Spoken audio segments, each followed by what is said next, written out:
አለ። ሻዕቢያ የሚፈልገው ጦርነቱ በሱ ድንበር አቅራቢያ ላይ እንዲሆኑ እንኳን አይፈልግም። ጦርነቱ እንዲከናወን ይፈልጋል። የሰው ኃይልም አዋጥቷል። በኋላ እንመጣበታለን። ገብረ እግዚአብሔር ወጥቶ ጥምረቱ ጫፍ ደርሷል፣ እልል በሉ አሁን ሆኗል ያለው የዛላንበሳውን የሻዕቢያና የህወሓት ጦርና የደህንነት ሰዎች ውይይትና ጦርነት ይቅድ በኋላ ነው ይህን ነገር ወጥቶ የተናገረው። ለምንድን ነው መሪዎቻችን ታርጌት የሚደረጉ የሚል ነገር እንዴት ሊገኝ ይችላል? መሪዎቻችን ያሉበት የሚል ነገር አለ። ስለዚህ እዛው ውስጥ ያሉት ለመንግስት የሚያስተኩሱ እንዳለ አልተማመንም ማለት ነው ጦሩ ማለት ነው። ትክክለኛ የጦርነት ሰዓት ላይ መደረሱ ነው፣ ሰዓቱ መድረሱ ነው የምታየው። ስልክ ከተሰበሰበ በቃ ከዚህ በኋላ ፊሽካው ልነፋ ነው፣ ጥይቱ ሊተኮሱ። እኔ የሚመስለኝ ነገር ምንድን ነው ውጤቱን በቀላሉ መተንበይ ይቻላል ይላል። ሊሆን የሚችለው ነገር ምንድን ነው? እነሱም ተጠራርጎ እዛው ከሻዕቢያ ጋራ ናቅፋ ተራራ ይገባሉ። እዚህም የትግራይ ህዝብ እንትን የሚለኝ ነገር የትግራይ ህዝብ ሰላም የሚያገኝበት ዘመን የሚቀረበ የመጣ ይመስለኛል። ሌላ ነገር አይደለም። ሻዕቢያ መንግስት ለምሳሌ ብዙ ጊዜ እኔ አንስቼዋለሁ፣ የሚፈልገው በተቻለ መጠን ጦርነቱ ከሱ ግዛት ከሱ ድንበር በራቄና ደንበኛ ምንም አይነት ወላፈኑ ማሞቆ ኤርትራን በማሞቅ መንገድ እንዲካሄድ ነው የሚፈልገው።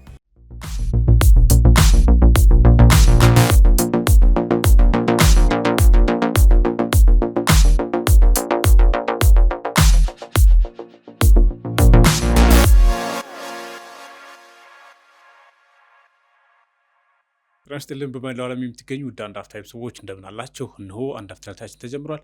በቅድሚያም ዛሬው አንድ አፍታ ታችን የምንመለከታቸውን ጉዳዮች እናስቃኛችሁ። የመጀመሪያው ጉዳያችን በፌዴራል መንግስትና በህወሓት መካከል የተፈጠረውን ውጥረት ተከትሎ በራያ ግንባር ከፍተኛ ወታደራዊ ፍጥጫ መፈጠሩን የሚያመላክቱ ዘገባዎች ወጥተዋል። ዶይቼ ቬለ በተከታታይ ይዟቸው የወጣቸው ዘገባዎች እንደሚያመላክቱት የህወሓት ኃይሎችና የመከላከያ ሰራዊት በቅርብ ርቀት ላይ በራያ አላማጣ አካባቢ በተለይም ደግሞ ትግራይን ከአፋርና ከአማራ ጋር በሚያዋስኑ አካባቢዎች ላይ ከፍተኛ ፍጥጫ ውስጥ ይገኛሉ። ይህ ፍጥጫ በአጭር ቀናት ውስጥ ጦርነት ሊቀሰቀስ ይችላል የሚል ስጋት እንደፈጠረ የአካባቢው ነዋሪዎች ተናግረዋል። ወዲህ ደግሞ ጀነራል ጻድቃን ራያ ላይ ጦርነቱን ያሸነፈ አጠቃላይ አሸናፊነቱን ያውጃል የሚል ንግግር አሰምተዋል። ህወሓት ማስወገድም የኢትዮጵያን ሰላም የአፍሪካ ቀንድንም ሰላም ያረጋግጣል የሚል አዲስ ንግግር አሰምተዋል። ጀነራሉ ከፌዴራል መንግስት ጋር ተቀናጅተንም በአጭር ጊዜ ውስጥ ትግራይ እንቆጣጠራለን የሚል ሀሳብ ሰንዝረዋል። ጉዳዩ ሰፋ አድርገን እንመለከተዋለን። ሁለተኛው ጉዳያችን ደግሞ ከጠቅላይ ሚኒስትር አብይ አህመድ አስተዳደር ጋር ቅራኔ ውስጥ ገብተው እየተዋጉ የሚገኙ ታጣቂ ኃይሎች እና ህወሓት የጀመሩት የተባለው ትብብር ከፍተኛ ደረጃ ላይ ደርሷል ሲሉ የህወሓቱ ወታደራዊ ቃል አቀባይ ገብረ ተናግረዋል። እንግዲህ ይህ ትብብር መንግስትን ወይም ደግሞ የብልጽግናን አስተዳደር በማስወገድ ላይ የተመሰረተ ነው የሚል ቃል በቃል ወታደራዊ ቃል አቀባዩ ተናግረዋል። ለመሆኑ ይህ ትብብር ከፍተኛ ደረጃ ላይ ደርሷል የተባለው አሁን ካለው ሁኔታ አንጻር እንደምናለ አንደምታለው የሚለውን ጉዳይ እንመለከታለን። ሶስተኛ ጉዳያችን የአሜሪካ መንግስት ከኤርትራ ጋር ንግግር እያደረገ ነው፣ ግንኙነቱን ኖርማላይዝ ለማድረግ ጥረት እያደረገ ነው የሚለውን ጉዳይ ውድቅ የሚያደርግ ማስተባበያ የትራምፕ አማካሪ ተናግረዋል። የትራምፕ የአፍሪካና የአረብ ጉዳዮች አማካሪ ኤርትራ ጋር የሚስጥራዊ ንግግር ወይም ድርድር አለን የሚባለው በፍጹም ውሸት ነው፣ ከኢትዮጵያ በተቃርኖ ጎራ ያሉ ኃይሎችንም እየደገፍን አይደለም፣ ይልቁንም ኢትዮጵያን፣ ኤርትራን እንደዚሁም ደግሞ ግብፅን በዲፕሎማሲያዊ መንገድ ሰላምና መረጋጋትን ለማስፈን በሚያስችል ሁኔታ ለማግባባት ጥረት እያደረግን ነው ብለዋል። ይህስ አሁን ካለው ወቅታዊ ሁኔታ አንጻር እንዴት ይታያል የሚለውን ጉዳይ እንመለከታለን። አብራችሁ እንድትቆዩ በአክብሮት እንጋብዛለን። አማን እንደምን አለ? ሰላም ማርሻ እንዴት ነህ? አለን። የመጀመሪያ ጉዳያችን እንግዲህ ባለፈው ከሱዳን አቅጣጫ ወልቃይት አካባቢ ሸረሪና ላይ አንድ ቀን የፈጀ ግጭት እንደነበር እናስታውሳለን በህወሓትና ፌዴራል መንግስት መካከል።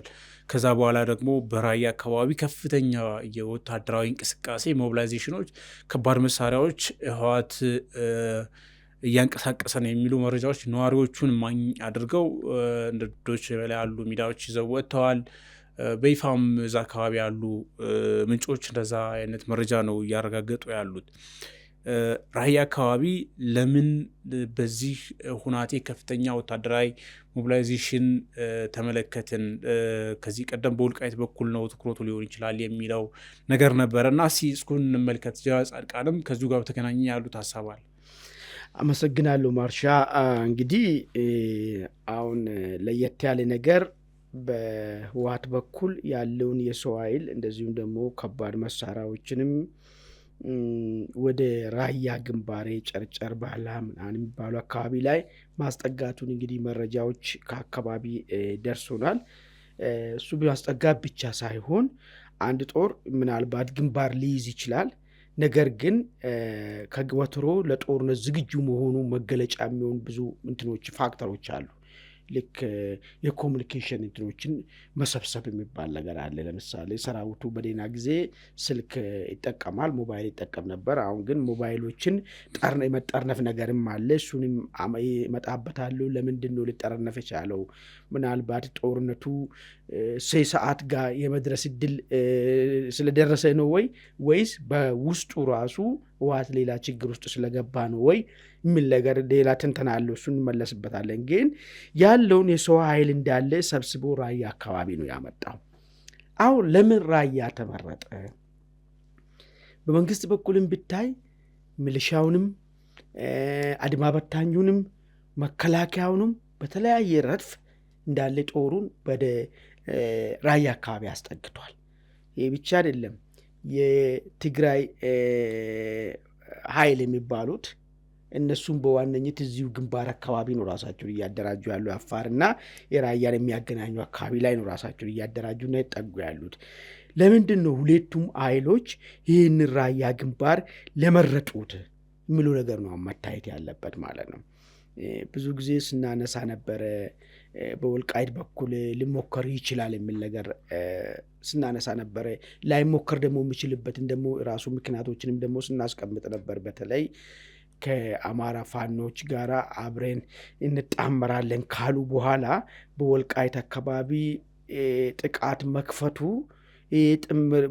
ጥምረቱ ላይ አደገኛ አፍራሽ ነገር ወይ ደግሞ የአማራውን ፋኖ ተቀባይነት በአማራ ሕዝብ ዘንድ ሊያሳጣው ይችላል። ስለዚህ ይህንን መስመር ብዙም ላይፈልጉት ይችላሉ የሚል ነገርም ስናነሳ ነበረ። ሌላ ደግሞ አዲስ ቨርሽን ደግሞ መጣ። በሱዳን በኩል አድርጎ ወደ ውስጥ መውጋቱ ወይ ደግሞ የሸረሪና የሚባለው ባለፈ ያየነው ነገር ሸረሪና ላይ ሆኖ ወደ ኢትዮጵያ ወደ ውስጥ አክቹዋሊ ተረራም የኢትዮጵያ ካለች እዛ ላይ ቆሞ ወልቃይትን ሰብሮ የመግባት ሙከራዎች ተደርጎ ነበረ። እሱ ራሱ የቲፒኤልኤፍ ፍላጎት ነው ወይስ የአልቡራን ኃይል ፍላጎት ነው የሚልም ሌላ ትንተና ነበረ። እሱም ከዚህ በፊት ሰርተንበታል። የሆነ ሆኖ አሁን ትልቁ ግንባር ለመሆን የተዘጋጀው የራያ ግንባር ነው ማለት ነው።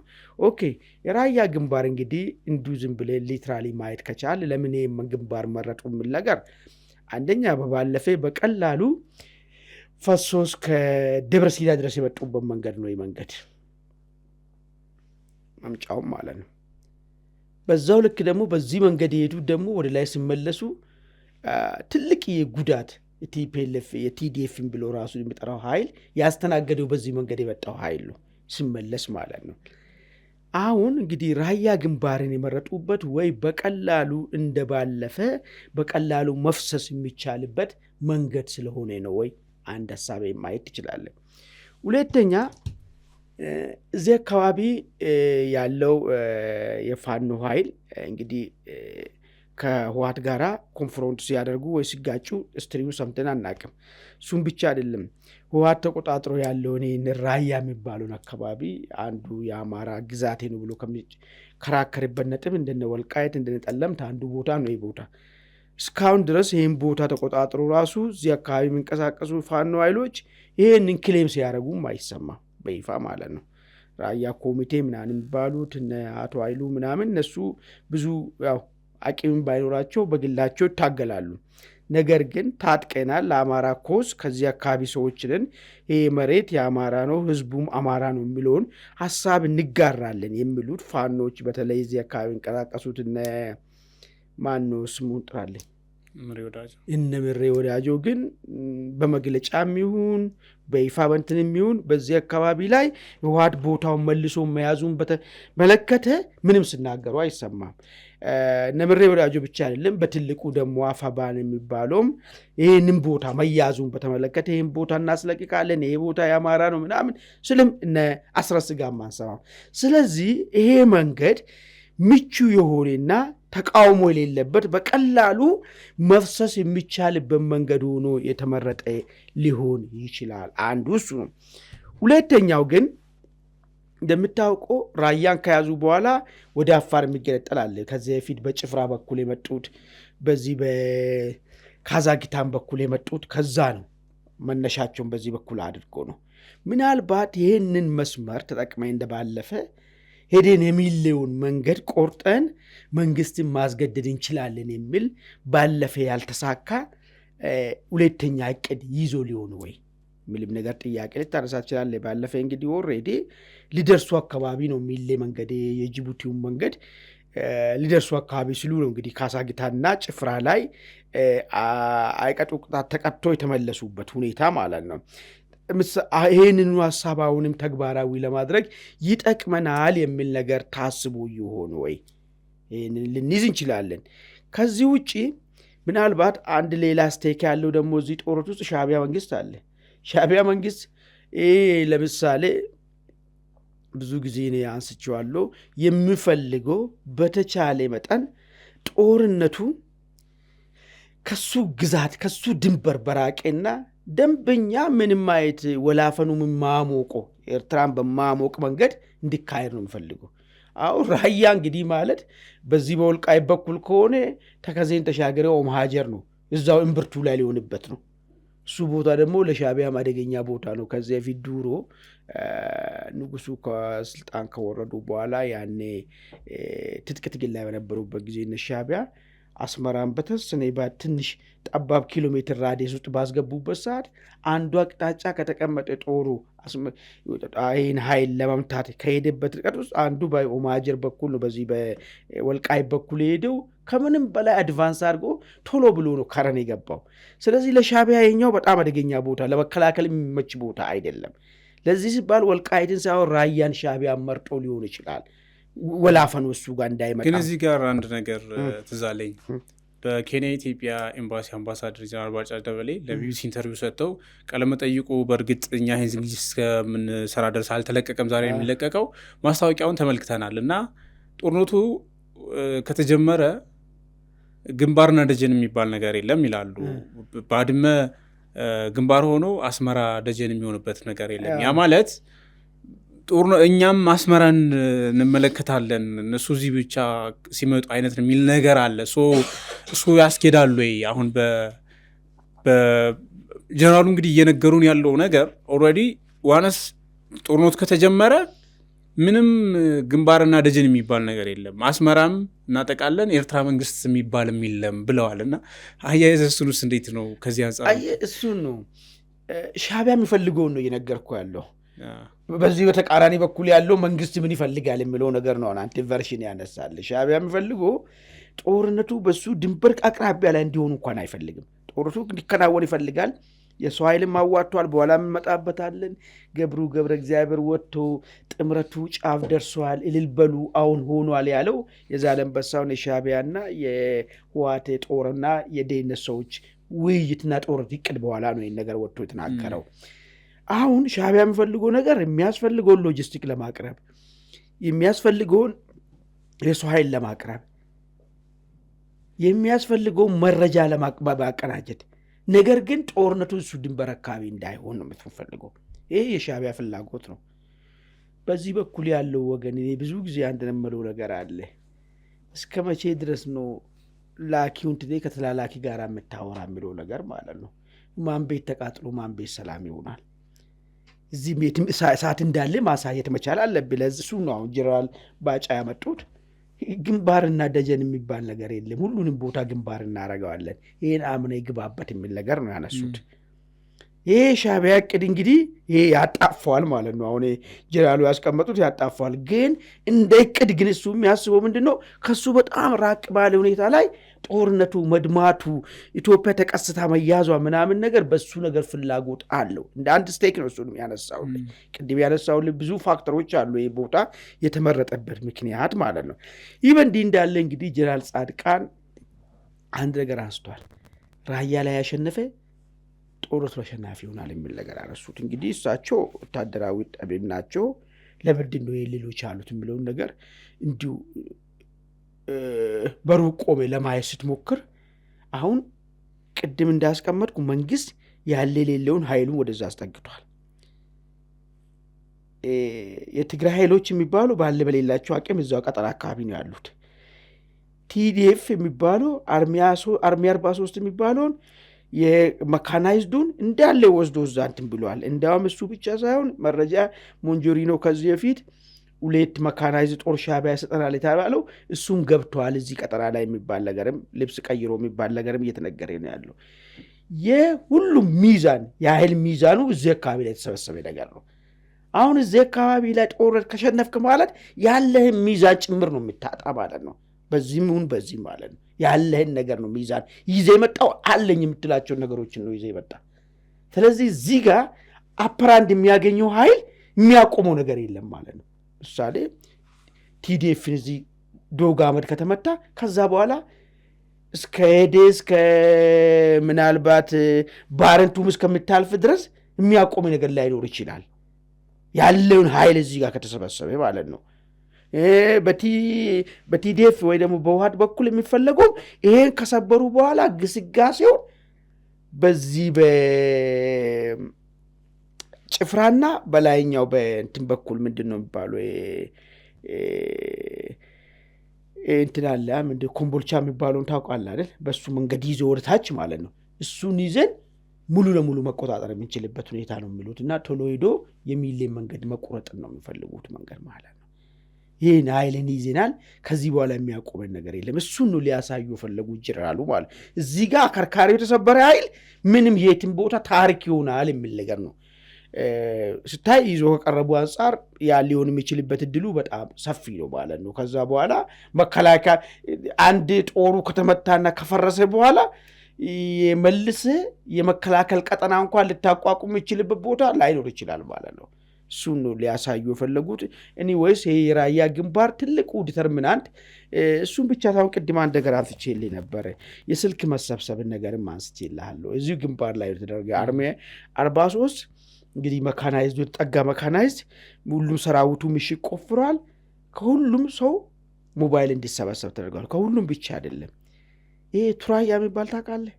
የኢትዮጵያን ሳተላይት ሳይነካ ቪሳት በሚባለው ማለት ነው እንትን አድርጌ የኢትዮጵያን ሳተላይት ሳትነካ ኮሚኒኬት ልታደርግበት የሚችለው በአሁኑ ሰዓት አማጺዎች ሁሉም ይጠቀማሉ እሱ ነገር ማለት ነው። ምንድን ነው እሱ በፊት ዝቅ ላሉ ወይ ደግሞ እስከ ሻለቃ ድረስ ላሉ አመራሮች ይይዙ ነበር ከወያኔ ውስጥ ማለት ነው። እሱ እንጂ ማድረግ አይችልም መንግስት ማድረግ አይችልም። አለስ የአሜሪካ ካምፓኒ ጠልፎ ካልነገረ በስተቀር አችልም። ኢትዮጵያ ሳተላይት ላይ ቢደውል ኢትዮጵያ ሳተላይት ሪከርድ ሊያደርጉ አይችልም። እሱን ሳተላይቱን አልፎ ስለሚደውል ማለት ነው። እሱን የሚጠቀሙትን ሰዎችን ሊሚት አድርጓል። በኮሎኔል ደረጃ ላይ ሁሉ አውጥቷል። ይሄ ምንድን ነው የሚያመላክተው ብለህ ስታስብ ይሄ ኃይል ውስጥ ስጋትም ተፈጥሯል ማለት ነው። እርስ በርስ አለመተማመኖች ተፈጥሯል ማለት ነው። መረጃ ባለፈ የምታስታውስ ከሆነ ለምንድን ነው መሪዎቻችን ብቻ ተለይቶ የሚመቱ የሚል ጥያቄ ተነስቶ ነበር። ድሮን ለምንድን ነው መሪዎችን የሚያገኘው? ያኔ ምግቤ ማጽናኛ ያደረገ ጊዜ እዚህ በማይጸበረ የመጡት ጊዜ መሪዎች ብዙ መሪዎች በድሮን ተመትተዋል። ለምንድን ነው መሪዎቻችን ታርጌት የሚደረጉ የሚል ነገር እንዴት ሊገኝ ይችላል? መሪዎቻችን ያሉበት የሚል ነገር አለ። ስለዚህ እዛው ውስጥ ያሉት ለመንግስት የሚያስተኩሱ እንዳለ አልተማመንም ማለት ነው ጦሩ ማለት ነው። አንዱ ይህን ነው የምታየው። ሁለተኛ ግን ትክክለኛ የጦርነት ሰዓት ላይ መደረሱን ነው ሰዓቱ መድረሱን ነው የምታየው። ስልክ ከተሰበሰበ በቃ ከዚህ በኋላ ፊሽካው ልነፋ ነው ጥይቱ ልተኮስ ነው የሚል ነገር አመላካች ነገር ነው ማለት ነው። ከዚሁ ጋር ወደ ሁለተኛ ጉዳያችን እንለፍ። እንግዲህ የመንግስት ተቀናቃኞች ታጣቂ ኃይሎች እንግዲህ የሚሉት ያሉት ኦልሬዲ የብልጽግናን እንትን እንጥላለን ነው እናስወግዳለን ነው እያሉ ያሉት። ህወሓት በይፋ አውጇል። ኦልሬዲ የብልጽግናን አገዛዝ አስወግጄ በመቃብሩ ላይ ቆማለሁ የሚል አቋም በይፋ ነው እየተናገረ ያለው። አሁን ደግሞ ጥምረት የሚባለው እንግዲህ ምናልባት በህወሓት በፋኖ ወይም በኦሮሞ ነጻነት ሰራዊት መካከል በሌሎችም ታጣቂዎች መካከል ሊሆን ይችላል፣ እሱ ከፍተኛ ደረጃ ላይ ደርሷል የሚል የህወሓት ወታደራዊ ቃል አቀባይ ተናገሩ የሚል ነገር ሰማን እና ይሄስ አሁን ካለው ወቅታዊ ሁኔታ አንጻር እንዴት ነው የምትመለከተው? እንግዲህ መጀመሪያ ስለ ጥምረት ምናምን ጽምዶ የሚባለውን ነገር ምናምን አንዳንዴ አስቂኝ ነገር አለ። ወታደራዊ ስብሰባ አድርጎ የወታደራዊ የጦርነት እቅድ የሚያደርጉበትን ስብሰባ የተካሄደው እንትን አይደለም። ምንድነው ስሙ? ጽምዶው ህዝብ ለህዝብ ነው ይለዋል።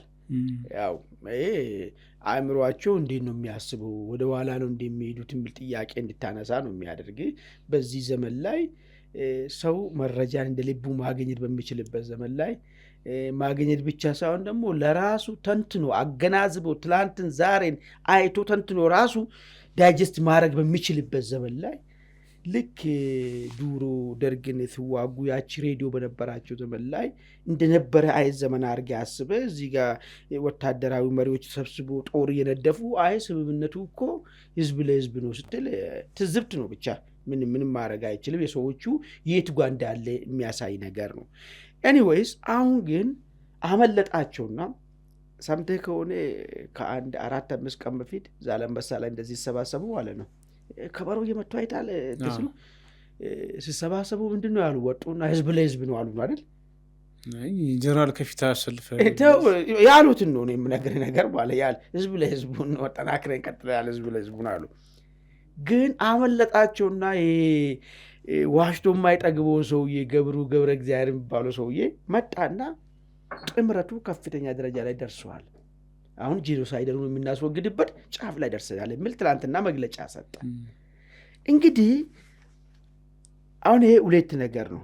አንደኛ ያን ውሸታቸውን እንዳቆሙ ወደ እውነቱ እንደመጡ ምን እያወሩ እንደሆነ ህዝቡ እውነቱ የሚረዳም ቢሆንም፣ ሁለተኛ ነገር ደግሞ ይሄ ጥምረት አሁን ሞራል ኖሯቸው በድፍረት እንዲናገር የተደረገበት ምክንያቱ ምንድን ነው? እስካሁን ድረስ ጦርንም ሲያመጡ ወታደራዊ አመራሮች ጋር ቁጭ ብለው ጦርም ስነድፉ ምንም ሲሉም ህዝብ ለህዝብ ነው የሚለውን ነገር ነው። ያው እነሱ ራሳቸውንም ቢሆን እያታለሉ ያሉት ኢትዮጵያ ህዝብን ሳይሆን ራሳቸውን ቢሆንም ህዝብ ለህዝብ ነው የሚሉት እንጂ የጦርነት እቅድ ወይ ደግሞ ጥምረታችን እያጠናከር ነው ብሎ ተናግረው አያውቁም። አሁን ግን ለምንድን ነው ይህን በይፋ ሊነግሩ የፈለጉ? ለዛውም ደግሞ የጦርነቱ ላይ ድራማ የሚመስል ነገር መግለጫ በመስጠት የሚታወቀውን ሰውዬ ገብረ እግዚአብሔርን ብቅ ያደረጉበት ምክንያታቸው ለምንድን ነው? ሁለት ነገር ነው የነገር ነገር የሚችለው። አንደኛ ጦርነቱን ኦልሬዲ ጦርነት ውስጥ ብንሆንም የተጠናከረ ጦርነት መጀመሩን ገላጭ ሆነ። ይህን ሰውዬ ስታይ የምናውቀው ከዚህ በፊት 23ኛ 44ኛ 36ኛ የማይደመስሶ የለም። ታውቋል አይደል?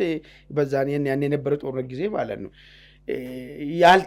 እንደሱ ድምስሳ ቢሆን መከላከያ ሰራዊት አሁን ምን የለም እኮ የለም፣ በቃ የለም። አሁን ነባር የሚባል የዛሬ 5-6 ዓመት በፊት የነበረ ጦር የለም ማለት ነው። ሁሉ ሙሉ አዲስ ነው ማለት ሁሉ እንደንሶ ስለጨረሰ ማለት ነው።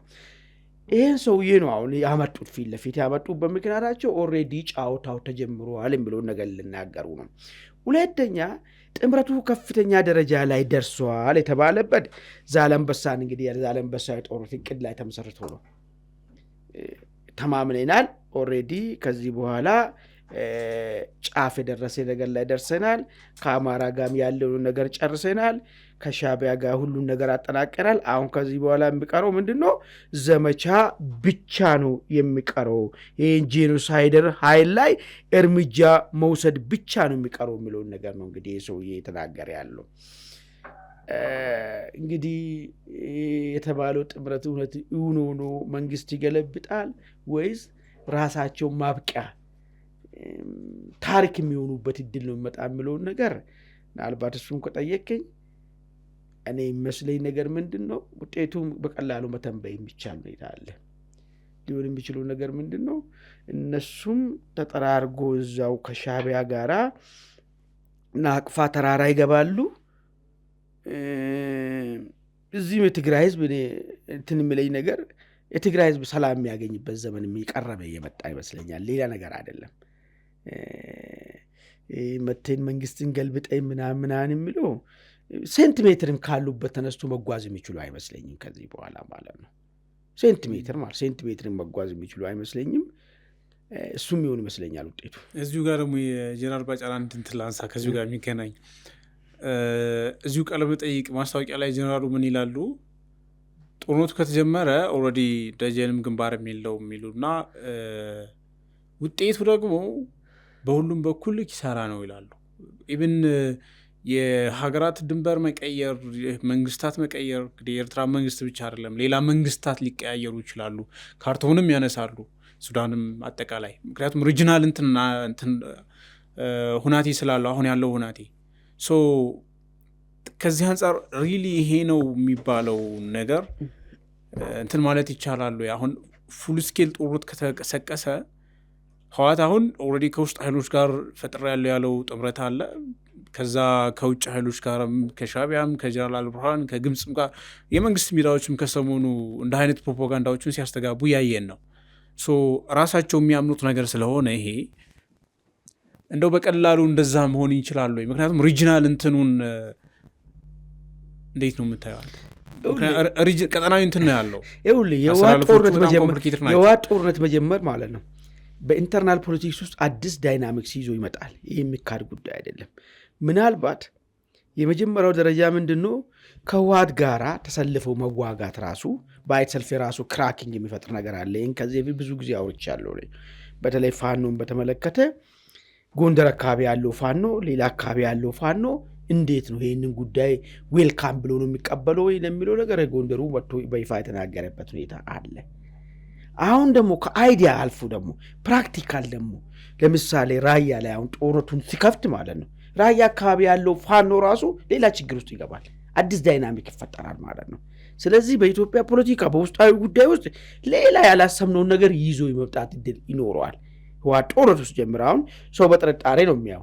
ለፕሮፓጋንዳም አይመችም፣ ለንግግርም አይመችም፣ ለትንተናም አይመች የተባለው ነገር በግልጽ ማን ከማን ይሰለፋል፣ ማን ከማን ጋር በምን ኮንዲሽን ይሰለፋል የሚለው ነገር ግልጽ ስላለወጣ ማለት ነው። አሁን የለም እንደዚህ የሚባል ነገር የለም ሊባል ስለሚችል፣ ግን ዋንስ ጥይቱ ከፈነዳ በኋላ ሁሉም በግልጽ የሚገለጽበት ሁኔታ ይመጣል። በግልጽ ሲገለጽ ደግሞ ከህዝቡ ነው ጀምሮ ድንባይዞ የጥያቄ መድረክ ላይ ፖለቲከኛ ጋር ምናምን ብቻ አይደለም። ህዝቡ ራሱ ጥያቄ አለው። በተለይ ህወሓትን በተመለከተ ከህወሓት ጋር አብሬ ይጓዛሉ ስትል ደግሞ ከህዝቡ ጋር ምን አይነት እንትን ደግሞ ሊፈጠር እንደሚችል ኢቨን ዊዘን ዛት ኃይል ራሱ ምን አይነት ነገር ሊፈጠር እንደሚችል አናውቁም። ስለዚህ ጥይቱ ሲፈነዳ አዲስ ነገር በኢትዮጵያ ውስጣዊ አመጽ ላይ ያሉት ኃይሎችና ኢትዮጵያ መንግስት መካከል አዲስ የሆነ ነገር ይፈጥራል ይሄ ነገር ማለት ነው። ከዛ ውጪ ያለው መንግስታት ሊቀያየሩ ይችላሉ፣ ካርታ ይቀያየራል የሚል ነገር ያነሱ ነገር አለ። ብዙ ጊዜ ዛሬ ጀነራሉ ስላወሩ ነው እንጂ እኛ ብዙ ጊዜ አወርተናል ይሄን ጉዳይ። እኔ እናንተ እዚህ መድረክ ላይ የሚሆነው ማለት ነው ሞኝ ዘመን የለም። የሞኝ ዘመን ማለት ነው ደርግ የተሸነፈበትን አወርተናል አይደል? ምልኩን ተላላኪዎች ጋር ብቻ እንትን ስል ላኪዎችን በማስታገዝ ከላኪዎች ጫወታውን ከላኪዎች ጋር አድርጎ ቢሆን ኖሮ ተላላኪዎች በዛን ደረጃ አብጦ የሁሉ ችግር መፍጠር የማይችሉበት ደረጃ ይፈጠር ነበር። ስለዚህ ሁሉም ቦታ ግንባር ከሆነ ሁሉም አቅም ያጣል። ከዛ ውስጥ የተሻለ አቅም ያለው ግን በጣም አድቫንስ ያደርጋል። አቅም በምንድን ነው የሚለካው? አንድ ሀገሪቷ ልታመነጭ የምችለው ሪሶርስ ያላት ሀብት ያላት ሰው ኃይል እሱ ፋክተር አንድ ፋክተር ሆኖ የሚወጣው እሱ ጉዳይ ነው። ድብልቅልቅ ያለ ነገር ውስጥ ነው የምንገባው።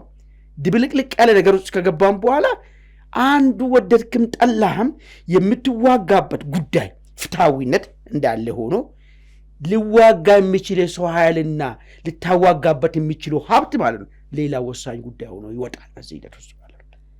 ይህ ሲመጣ እንግዲህ ማን ምን ይዞ ይወጣል፣ ማን ምን ያገኛል፣ ማን ምን አጥቶ ይወጣል የሚለው ነገር በዚህ ላይ ቆሜ መተንተን ትችላለህ ማለት ነው። እሱን ነው ጀነራሉ ሊናገሩ የፈለጉት ነገር ማለት ነው። ቆሞ አጨብጭቦ የሚሰጥ ሰው የለም። 120 ሚሊዮን በላይ ህዝብ ያላት አገር ነች። እየመጣብን ያሉት ኃይሎች ለምን መጡብን፣ ፍላጎታቸው ምንድነው የሚለው ነገር ይታወቃል። ለነዚህ እንገብር የሚል ኢትዮጵያዊ የለም መቼም። ያኔ ምንድነው ፈጠረው ማለት ነው? ባለው በሌለው አቅሙ ነቅሎ ሲወጣ ምን ሊፈጥር እንደሚችል መሳል ይቻላል ማለት ነው። እሱ ነው ትልቁ ነገር ማለት ነው። ባይሆን ይመረጣል፣ ዲዛስተርስ ነው። ግን ደግሞ ከበጣም መጥፎ ይሻላል። የተሻለ መጥፎ መምረጥ ግዴታ ነው የሚሆነው ማለት ነው። ቁሜ ከምጠፋ እነሱ ጥላ ስር ቆሞ አንተ ፀሐይ ላይ ከሚያንቃቁ አብረ ፀሐይ ላይ ወጥ ከዛ ማን ባሴ እንደሚጎዳ ማየቱ ነው። እንግዲህ ማን ባሴ እንደሚጎዳ ማየቱ ነው ማለት የሚሆነው ነገር ማለት እሱ ነው። መልካም፣ ወደ ሶስተኛ ጉዳያችን እንለፍ። ውድ ቤተሰቦቻችን፣ ሶስተኛ ጉዳያችን የትራምፕ አስተዳደር ከኤርትራ ጋር ውስጣዊ ንግግር እያደረገ ነው።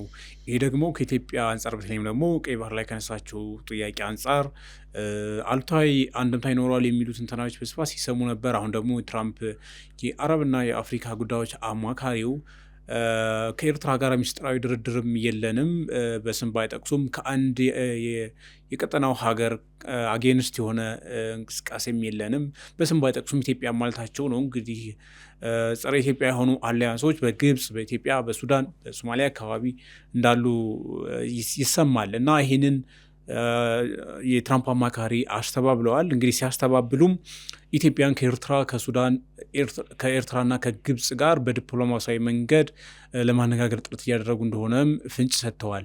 ለመሆኑ የትራምፕ አስተዳደር ይህ የያዘው አቋም ምን ይነግረናል የሚለውን ጉዳይ በተወሰነ መልኩ እንመልከታለን። መልካም፣ እንግዲህ ምንድን ነው ከዚህ በፊት ስነሳ የነበረው እንደው በአጭሩ ካየ ነው አሜሪካ የኢትዮጵያን ፍላጎት ለመግታት ከኤርትራ ጋራ ጥሩ ግንኙነት ለመጀመር ወስናለች የሚል መረጃ ነበር ስነሳ የነበረው። ይህ ጥሩ ግንኙነትም ደግሞ ከጦርነቱ በተለይ ኢትዮጵያና ኤርትራ ግጭት ውስጥ የገቡበት አንዱ ዋነኛው ነገር ኢትዮጵያ ቀይ ባህር ላይ ያላትን ጥያቄ በተለይ በአሰብ ላይ ያላት ጥያቄን ፍትሐዊ በሆነ መንገድ ማቅረቧን ተከትሎ ነው። ኤርትራ ይህ ነገር እንዳይሳካ የምንችለውን ነገር ሁሉ ማድረግ አለብን።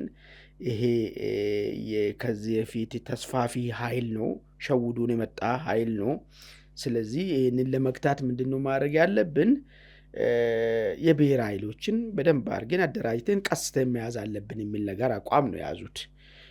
ይሄን ስለዚህ በመሰረታዊነት ግጭታቸው መሰረት የሆነው ከዚህ ቀይ ባህር ላይ ኢትዮጵያ መንግስት ያነሳው ፍላጎት ነው ማለት ነው። እንግዲህ በዚህ ውዝግብ ውስጥ እያሉ አሜሪካ በመሃል በተለይ ከኤርትራ ጋር ያለን ግንኙነት እናሻሽላለን የሚል ነገር ሲነሳ ማዕቀቡ እነሳላታል። ጦርነት እንዲከፈትም አይፈለግም። እንዲያውም ኢትዮጵያ መንግስትን አስጠንቅቃለች አሜሪካ የሚል ሁሉ መረጃ የሚያወጡ ሰዎች ነበሩ። የት እንደሰሙ ባይታወቅም ማለት ነው። አንዲች ነገር ከቀይ ባህር ብላችሁ ከሻቢያ ጋራ ግጭት ውስጥ ከገባችሁ ወዮላችሁ ተብሏል ምናምን የሚባል ነገር ሁሉ ነበር። ይሄ ነገር እንግዲህ እየተንከባለ ቆየና አሁን የአሜሪካ የአፍሪካና የአረብ አማካሪ የሆኑት ሰው ይህንን ሀሳብ ያቀረቡ ምንድነው? እኛ ማንንም ሀገር ፌቨር አድርገን ሌላኛው ሀገር ደግሞ ለመጉዳት የምንሄድ እንደዚህ አይነት ርቀት አንሄድም። ዋና ዓላማችን ቀጠናው ላይ ሰላም ማውረድ ነው የሚል ነገር ነው። ኦኬ፣ ሰላም ይውረድ ከተባለ የማን ፍላጎት ምንድነው? ኢትዮጵያ ፍላጎቷ ምንድነው? ኤርትራ ፍላጎቷ ምንድነው? ግብጽ ፍላጎቷ ምንድነው የሚለው ነገር በደንብ መታየት መቻል አለበት። እኩል ነው ኢንተርቴን የምናደርገው የሚል ነገር ነው ያነሱት።